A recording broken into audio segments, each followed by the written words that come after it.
Political party ने यह फैसला किया है, यह गंडापुर साहब का क्लेम है। पॉलिटिकल पार्टी के सोर्सेज कहते हैं जी हमने यह फैसला नहीं किया, बल्कि अलीमा खान कहती है हमें तो यह कहा गया था कि एमपीएस सारे लेकर अडियाला के बाहर आ जाएंगे और हमें वादा किया गया था। बल्कि अलीमा खान साहब का एक स्टेटमेंट है, वो मैं आपको पढ़ के सुनाता हूं। उन्होंने कहा हमने खैबर पख्तूनख्वा के मेंबर से भीख मांगी, बहुत मिन्नतें की कि अगर वो इमरान खान से मुलाकात की इजाजत नहीं दे रहे तो आप अडियाला के बाहर आ जाएं। स्पीकर का फोन आया कि पास है या पेश है। मैंने कहा कि आप अडियाला के बाहर क्यों नहीं जाते? उन्होंने कहा कि हम जाएंगे, फिर भी वो लोग नहीं आए। अब ये अलीमा खान साहब का स्टेटमेंट है। तो एक तरफ ये लोग कहते हैं कि हमने पॉलिटिकल कमेटी के कहने पे किया, पॉलिटिकल कमेटी के लोग परों पे पानी नहीं पड़ने दे रहे। वो कह रहे जी हमने तो ये तय नहीं किया था, हम तो ईरान के ऊपर मीटिंग कर रहे थे 22 तारीख को और तय हुआ था कि अडियाला जाएंगे, मुलाकात की कोशिश करेंगे और आखिरी टाइम पे हमारे पास 30 तारीख तक के लिए वक्त है, हम बजट बाद में पास कर लेंगे। लेकिन फिर अली अमीन गंडापुर साहब ने उल्टा जो लोग उन पर तनकीद कर रहे हैं उन्हें गद्दार करार दे दिया, उन पर फतवे लगा दिए और उन्होंने कहा कि सुन लें, जब तक हम जिंदा हैं किसी का बाप भी माइनस इमरान खान नहीं कर सकता, हमारी डेड बॉडी से गुजरकर माइनस होगा। देखिए डेड बॉडी का जिक्र अली अमीन गंडापुर साहब बहुत मर्तबा पहले भी कर चुके हैं। 2 मर्तबा लड़ाई का मौका आया, या लड़ाई का मौका क्या कहें, डट के खड़े होने का मौका आया, या जान देने का मौका आया, या मार खाने का मौका आया, या गिरफ्तार होने का मौका आया। इन दोनों मौकों पर अली अमीन गंडापुर साहब ने मौका दाया कर दिए। एक मर्तबा वो पहाड़ों पे चढ़ गए और क्रॉस करके निकल लिए, दूसरी मर्तबा वहां पे लाशें छोड़ के अली अमीन गंडापुर साहब डी चौक में जिन लोगों को अपने साथ लेकर गए थे उनकी लाशें वहां छोड़ के वहां से निकल लिए। तो ये दोनों मर्तबा जो अली अमीन गंडापुर साहब ने किया, उसके बाद जब वो कहते हैं ना कि हमारी डेड बॉडी से गुजर के ये होगा तो वो होगा, तो उसके अंदर जान अब नजर नहीं आती। क्योंकि जब आप बार बार ऐसी चीजें करते हैं तो फिर लोगों को उसके ऊपर यकीन आना जरा थोड़ा मुश्किल हो जाता है। मुराद सईद साहब का भी एक ट्वीट है इस सिचुएशन में। मुराद सईद साहब क्या कहते हैं, ये इमरान खान साहब के वफादार साथियों में से एक हैं। इनका प्रॉब्लम यह है कि ये सामने आ नहीं सकते। वजह यह है कि ये सामने आएंगे तो इनको गिरफ्तार किया जाएगा और गिरफ्तार करके इमरान खान साहब को एक और मामले में लपेट दिया जाएगा मुराद सईद साहब के जरिए से। यानी चंद लोग ऐसे हैं जिनको पकड़ा जाएगा और पकड़ के इमरान खान साहब पे उनके साथ मुकदमे बनाए जाएंगे। वो इमरान खान साहब के लिए नई मुसीबत बन जाएगी। उसमें एक मुराद सईद हैं, कासम सूरी हैं, ये 1-2 और लोग हैं पाकिस्तान से बाहर हैं, पाकिस्तान के अंदर। इन लोगों के लिए प्रॉब्लम है कि इनकी गिरफ्तारियां इमरान खान साहब भी नहीं चाहते कि इनकी हों, नए मामला और मसाइल पैदा हो जाएंगे। अब मुराद सईद कहते हैं कि जब इमरान खान की वादे हदायत मौजूद हों तो वही पॉलिसी है, इस पर अमल दरामद सब पर लाजिम है। इमरान खान की हदायत की मौजूदगी में किसी के बयान की क्या जरूरत बाकी रह जाती है, और जब खान की हदायत से रोगर्दानी हो सकती है तो मेरी क्या हैसियत है। यानी इनके ऊपर तनकीद हो रही है कि आप क्यों नहीं बोलते, ये क्या हो गया, बजट पास हो गया। उन्होंने कहा जी मेरी हैसियत क्या है, जब इमरान खान की बात नहीं मानी तो मेरी बात क्या माननी है। एक्चुअली वो ये पैगाम दे रहे हैं। फिर उन्होंने कहा जिस चीज़ को जिम्मेदारी सौंपी गई वो जिस ग्रुप का भी हिस्सा तस्वुर होता है, हर एक को मुकम्मल खलूस और दयानतदारी से मैंने सपोर्ट किया है। और मिनरल बिल से लेके बजट से लेके एहतजाजी तहरीक तक हर जगह पे वो बता रहे हैं जी कि उन्होंने आवाज़ उठाई है और जो कुछ अपनी बिसात में था वो कहते हैं जी मैंने किया जितना मैं कर सकता था। बार बार तफसील से बयान कर चुका हूँ। और जिनकी ये सोच है कि मैं किसी घनावनी उम्मीद पर छुपा बैठा हूँ, तो टाउट सहाफ़ियों के बयानात की गवाही है कि उनके मालिकों को क्या दरकार है। फिर आखिर में एक जुमले में ये जो मैंने पहले बात की है ना, उसकी तस्दीक की मुराद सईद साहब ने कि मेरे कंधे पर बोझ सिर्फ मेरे सर का नहीं है।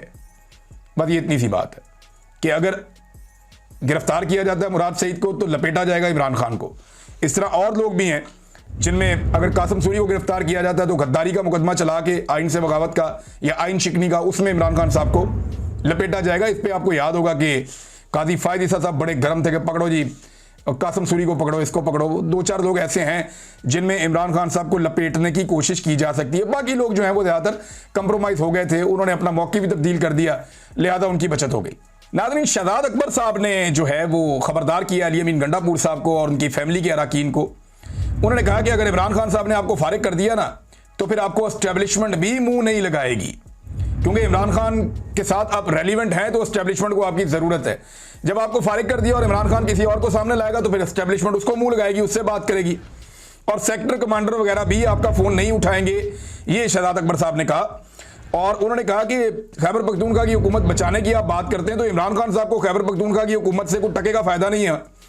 और हुकूमत है कौन सी, आपकी इख्तियार है कोई नहीं, इमरान खान को टके का फ़ायदा नहीं है। तो ये बड़ी सख्त बातें हैं जो शहजाद अकबर साहब ने खैबर पख्तूनख्वा की हुकूमत को बताएं कि जनाब ईजी हो जाए। नाज़रीन, पहले आपको मैं आज का एक बहुत बड़ा लतीफ़ा सुना देता हूँ और ये बड़ा ज़बरदस्त लतीफ़ा है, इसको ज़रा आप सुनिए। इलेक्शन कमीशन ऑफ पाकिस्तान का जो ऑफिशियल अकाउंट है, यहाँ से एक ट्वीट होता है, वो बताते हैं कि हमने जनाब एक मीटिंग की है और हम मदरसे में गए, वहां पे हमने बच्चों को बताया कि वोट डालने की अहमियत, वोट कैसे डालने और कैसे करना है। ये इलेक्शन कमीशन के कारनामे चेक करें आप। पूरे पाकिस्तान के इलेक्शन का बेड़ा गर्क करके भट्ठा बिठा के सबसे बड़ी पॉलिटिकल पार्टी का इंतखाबी निशान छीन कर अभी तक मखसूस नशिस्तें नहीं दे रहा और जाके मदारिस में बच्चों को बता रहा है कि जनाब बदीन में कि जनाब आपने वोट कैसे डालना है। अंदाजा करें आप, इलेक्शन कमीशन ऑफ पाकिस्तान का जो असल काम है वो काम इलेक्शन कमीशन ऑफ पाकिस्तान ने नहीं किया। पाकिस्तानियों को सारा पता है, सारा शऊर है, सोशल मीडिया पे हर चीज मिल जाती है। इलेक्शन कमीशन ऑफ पाकिस्तान सिर्फ साफ और शफाफ इलेक्शन करवाए जो उसका काम है वो काम नहीं किया। इस किस्म के लतीफे ये लोग कर रहे हैं। पाकिस्तान के अंदर तो एक और खबर है नादरीन, और ये इंतहाई अफसोसनाक खबर है। मैं मिफ्ता इस्माइल साहब ने इसके बारे में आप बताया दोबारा से, बार बार ये खबर हम आपके सामने रखते रहे हैं। और जिस वक्त ये चीनी को पाकिस्तान से बाहर भेज रहे थे, हमने तब भी आपको बताया था कि ये दाव मार रहे हैं, इसमें ये कमीशन खाएंगे, पैसा बनाएंगे, फिर इनको चीनी वापस मंगवानी पड़ेगी। अब मिफ्ता इस्माइल साहब कहते हैं कि चीनी की इस वक्त जो कीमत है रिटेल वो 210 रुपए फी किलो है, और अब इस कीमत से 80 रुपए फी किलो या 61% ज्यादा है। यानी जो कीमत इसकी होनी चाहिए थी उससे 80 रुपए किलो महंगी चीनी इस वक्त बिक रही है। जब हुकूमत ने चीनी की बरामद की इजाजत दी थी, यानी जिस वक्त हुकूमत ने कहा ना चीनी पाकिस्तान से बाहर भेज दो, तब 80 रुपए किलो सस्ती थी, और जब बाहर भेजी जा रही थी उसके बाद अब 80 रुपए किलो महंगी है। यह फायदा किसको हुआ? माफिया को। फायदा दिया किसने? माफिया ने।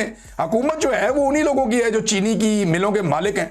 जरदारियों की मिलें हैं, यानी पीपल्स पार्टी वालों की हैं, PMLN वालों की है, शरीफ खानदान की अपनी मिलें हैं, उसके अलावा कुछ और बड़े बड़े लोग हैं, ये तरीन साहब की मिलें हैं, कुछ ऐसे जो अस्करी इदारे हैं उनकी भी कहते हैं जी उनकी भी मिलें, और मिलें तो सारी उनकी हैं, तो इंजॉय तो वो लोग करेंगे। अब इसमें वो जो कह रहे हैं कि जी 61% मुनाफा अब इसके ऊपर कमाया जा रहा है। अब चीनी की कमी का सामना हो गया, पहले चीनी बाहर भेज दी, उसके ऊपर कमीशन खा लिया, अब चीनी वापस मंगानी है, जितनी भेजी उतनी वापस मंगानी है। अंदाजा करें आप, फिटे मुंह कहने को दिल नहीं करता आपका। यानी इनकी आप हरकत चेक करें कि जितनी चीनी पाकिस्तान से बाहर भेजी उतनी ही चीनी पाकिस्तान में वापस मंगवानी पड़ेगी। भेजते हुए भी कमीशन, मंगवाते हुए भी कमीशन, और डाका डलेगा अवाम की जेब के ऊपर। कितना? 80 रुपए किलो। मैं निकाल के आपको बताऊंगा डाटा कि इन्होंने कैसा पैसा कमाया है। और वो ये कह रहे हैं कि जनाब इस तरह शुगर मिल मालिकान को हुकूमत के चीनी बरामद करने के फैसले से ज्यादा मुनाफा हुआ, और अब हमें यही चीनी दोबारा दरामद करनी पड़ेगी, जिससे मुल्की ज़र मुबादला का नुकसान होगा। मुल्क का नुकसान होता है तो हो, माफिया को पैसे कमाने चाहिए, और ये मिफ्ता इस्माइल साहब बता रहे हैं। अब आए नादरीन, ईरान के जोहरी प्रोग्राम के हवाले से जो एक खबर है मेरे पास। नादरीन ये जो खबर मैं आपको दे रहा हूं ना, ये CNN और न्यूयॉर्क टाइम्स ने दी है, और ये खबरें जो उन्होंने दी है अमेरिका की डिफेंस इंटेलिजेंस एजेंसी के इब्तदाई जायजे के हवाले से उन्होंने दावा किया कि यह खबर सामने आई है, और ये दावा बाद में तब्दील भी हो सकता है, लेकिन इब्तदाई जायजा है तो उसमें वो कुछ चीज़ें ऐसी बता रहे हैं, बाद में शायद वो कवर अप करें। लेकिन रिपोर्टें ऐसी सामने आई हैं जिनके मुताबिक ये दावा किया जा रहा है कि ईरानी जौहरी तनसीबात पर अमरीकी हमलों के बायस मुल्क के जौहरी प्रोग्राम के अहम तरीन हिस्से तबाही नहीं हुए, और मुमकिना तौर पर इस हमले के बायस ईरान का जौहरी प्रोग्राम सिर्फ चंद महीने पीछे चला गया, यानी 1-2 महीने, आप समझे 3 महीने पीछे चला गया। तो ईरान का जो जौहरी तनसीबात हैं उनका कोई ऐसा डैमेज नहीं हुआ जिसकी वजह से ईरान का जो जौहरी प्रोग्राम है उसके अंदर कोई बड़ा खलल पैदा हो जाए। अमेरिका इसमें कामयाब नहीं हुआ। ये कौन कह रहा है? ये अमेरिका की डिफेंस इंटेलिजेंस एजेंसी की इब्तदाई जायजे की रिपोर्ट है, और ये CNN और न्यूयॉर्क टाइम्स ने इसको शाया किया है।